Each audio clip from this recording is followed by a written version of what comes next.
The time is 11:45 a.m., December 10th, 2024. I went to sleep.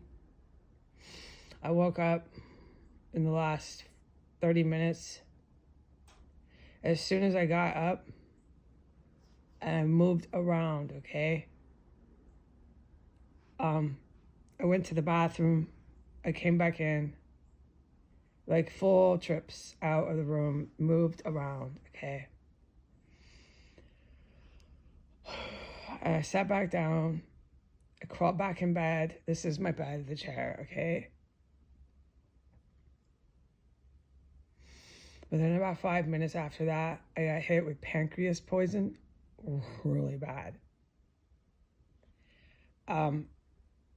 I believe the pancreas poison was directed at someone else. I have strong reasons why I believe those statements when I make them. And then the pancreas poison began to be directed at me. I have strong reasons why I say that I get caught up in these chemical gases. Sometimes because I'm in here, it's tactical. Oh yeah, I have strong reasons why I say that and will never forget it. At first, the pancreatic poison was not at me, but it was ever present and is making me really sick. And then after a handful of minutes, it was at me. I was so sick, and that stuff really, really hurts. And you cry out, you can't do anything else, okay? I don't know, maybe some people can be all silent, but not me.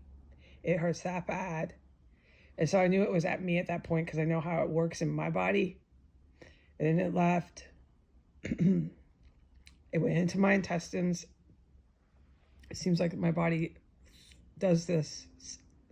And I don't have to keep it a big secret and be afraid of these chemists that work for Putin, that work for the cooping U.S. military. They've got a gang of psychotic doctors and chemists. Oh yeah, it's like a scary movie, like one of these awful Halloween thrillers.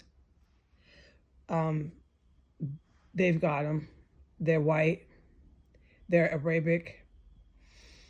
They want to use these chemical weapons on innocent people.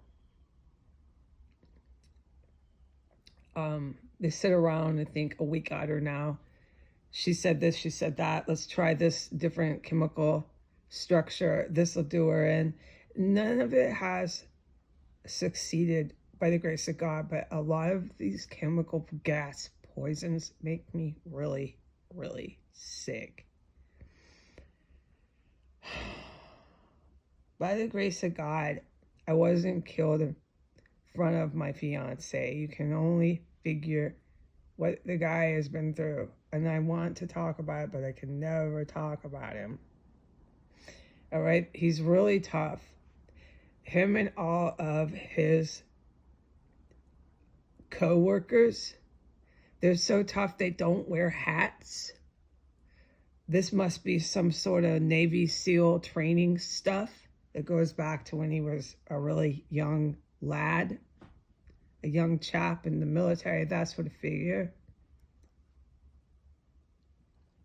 They don't wear hats. They're just too made of steel. These guys, like with the Navy SEALs, go through incredible training, and I have seen it firsthand.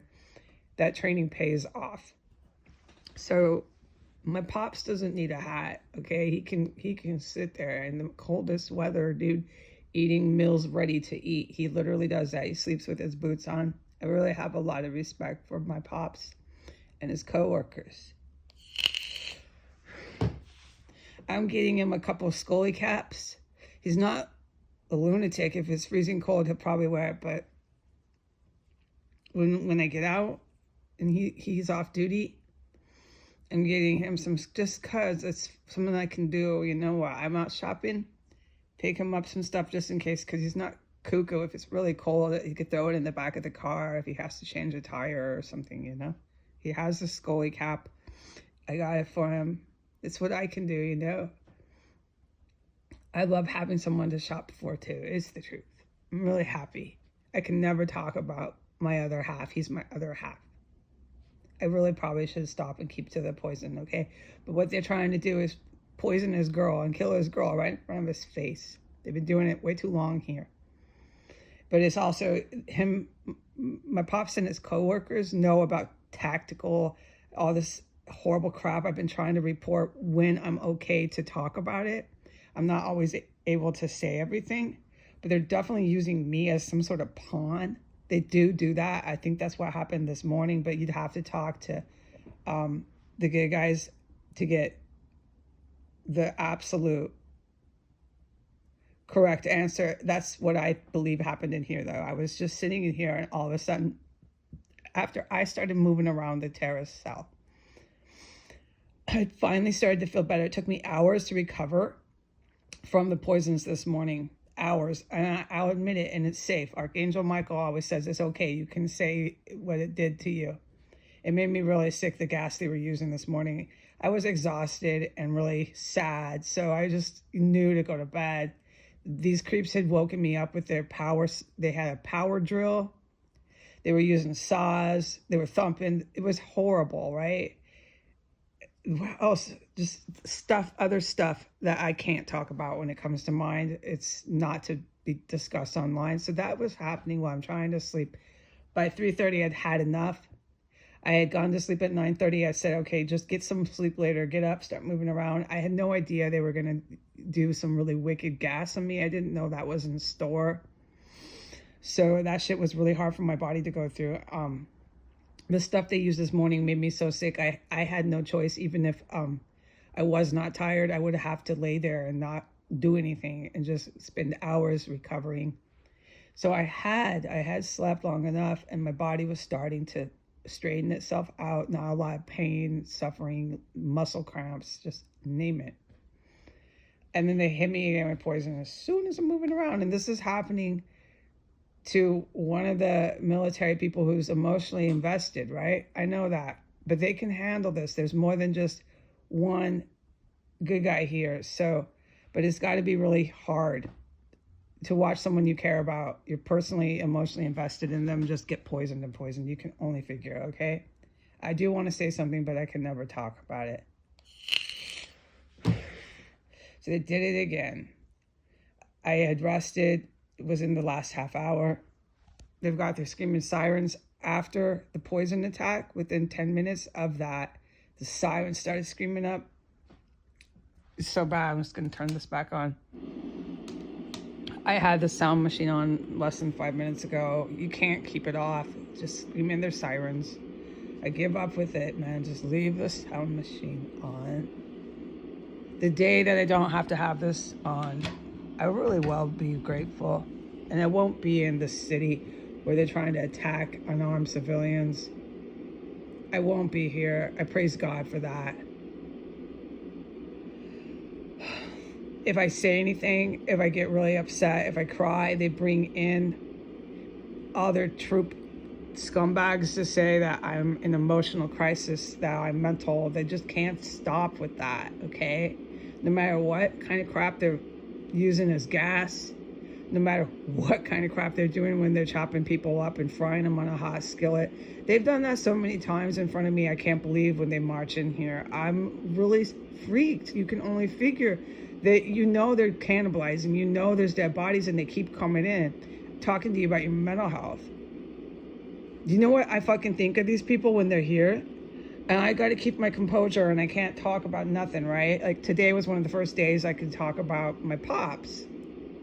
It's been really hard for me, so I have my days where I break down, dude. Yes, it's just too fucking much. And today was one of them. This morning, I'd had enough. All they do is hunt, stalk, crawl in holes in the wall, saw, drill. They're fucking possessed maniacs. Sirens, police uniform, fire department uniform, any uniform they can get. Their walkie-talkies, their guns, their handcuffs, their squad cars. It's the fucking living hell. And then the mufflers come and rage. I know, okay? I know. I'm not the one in this combat, dude. No, like I said, I hide in my room. And you know, sometimes I'm grateful I did. I'm grateful at least I had that shelter, that I had that reprieve. In this kind of hell on earth, it was sometimes like I just hide it. I wanted to do so much more, but what can you do? No, someone like me, that's it. I'm honestly better doing the shelter in place than I would only cause problems if I tried to do more. Then I see these US military women walking by. Oh, no, they're done. They're toast. That's it. With their Walmart grocery bags, that was it. Okay,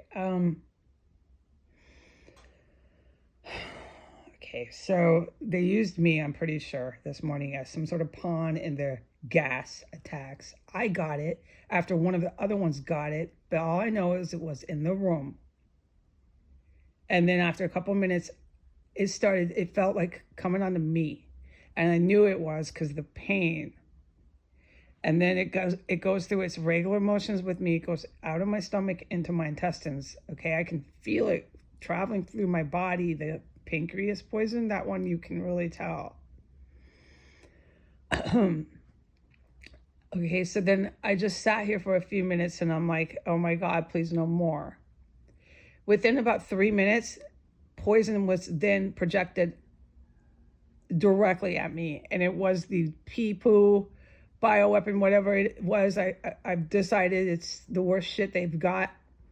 That was then used on me. So you see, I hope I'm making sense how I believe that they come after me with revenge sometimes. Like, why did they do that? I think maybe they want me to race to the bathroom. I'm sure of it sometimes with what I witnessed in the bathroom. It was just horrible. And so I got 2 different poisons. I wasn't sick in my pancreas area. I was sick with all the other symptoms from the gas I call bioweapon. And that stuff makes you think you're dying more than any of the rest of them. And so I had to go back to the bathroom. I hate them, okay? I hate them. And I'm going pee-poo again, and it's all happening again just because I moved around in their war zone. You see what I mean by this is their war zone? Their screws are loose. They chomp on people. They've got all these illegal poisonous gases. As soon as I move around with schizos, here we go. They start shooting the gas at me. And so I got it 2 different times by 2 different poisons in less than 10 minutes. I'm certain it was 2 different poisons because the way it affects my personal anatomy. I just went pee-poo again and I had to wash up, and now I'm back on the chair. And the stuff they're using on me, that bioweapon, what I call bioweapon, just let me call it that, please. Hold on, there's a really loud car.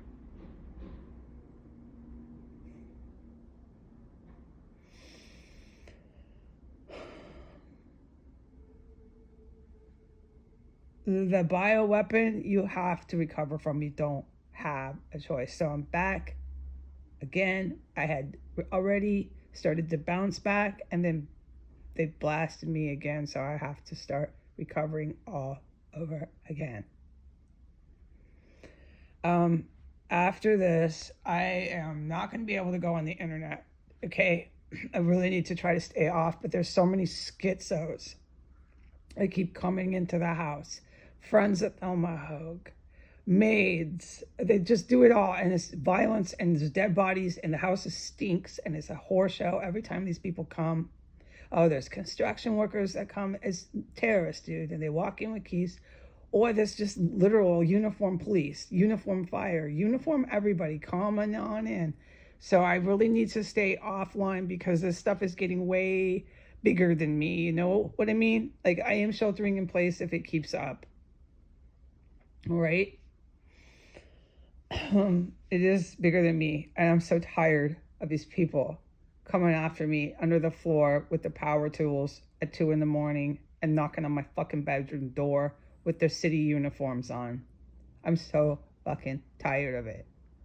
Okay, so don't worry if there's anyone out there. Me and my pops are okay. And remember, my pops, he can sleep in a igloo probably, okay? He can sleep in an igloo and eat his MRIs with his boots on. It's no joke, okay? We are okay, and we owe my pops everything, okay? Adios.